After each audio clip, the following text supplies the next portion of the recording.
Authors are going to hate me for saying this, and readers are going to love me. You ready? Okay, here goes. Most book series are nothing more than a crappy ploy to milk as much money out of fans as possible. Right? Who are we kidding, folks? We all know the score. How many authors break that 100,000-word novel down into 3 novellas? Give it humongous margins and a massive font to boost the page count, and then sell it as a trilogy. I first became aware of this practice when I read a forgotten fantasy tetralogy when I was about 15 years old. I may not recall the name of the series or anything at all about the storylines and the characters, but I do recall the third book being nothing but filler. See, the third book was a complete tangent, a sidetrack where characters had to find a magical herb in an alternate world to save a dying princess who was poisoned in the main storyline. She gets saved, of course. Then the series picks right back up in book 4 with everything being back to the way things were at the end of book 2. In other words, the third book served no purpose other than to create an entirely new plot for the course of a single story, then reconnect with the original tale afterwards. It's lame. You know, I wasn't stupid. Even at the age of 15, this was an easy scam to recognize, and I was livid. How dare an author and publisher do that? Just arbitrarily add some extraneous fluff? It was so lame. I vowed then and there I would never be such an author. I'd never change an entire plot line just to puff up my series with an extra book. Then, my first novel, The Gothic Rainbow, became a series. Oops. How did that happen? Well, the story goes like this. I outlined the entire story of The Gothic Rainbow and started writing it. And the novel took a total of 3 years to finish. And when I had hit a good 300 pages or so, I had been writing it for over a year, and I was mortified to see I still had a heck of a lot more work to do. And this was already taking me far too long. I didn't want my first novel to take 5 years to write and become a 900-page epic. So I decided to break it up into 2 books. I picked a point somewhere around, 2/3 of the way into the tale where it could feel like a good stopping point. And I just ended the story, knowing full well I'd have another 300 pages to write eventually. That is how The Gothic Rainbow became The Gothic Rainbow beginning volume of the Vampire Noctuaries. And it explains why Anund's Maelstrom Festival concluding volume of the Vampire Noctuaries was born.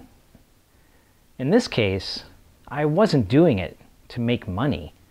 The story was genuinely too freaking long, and I simply didn't know that when I started writing it.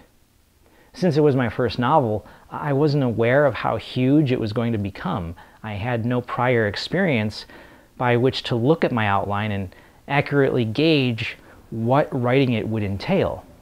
It's like you've never built a house, right? So you look at the blueprints and you say, well, I think I could do this in a year.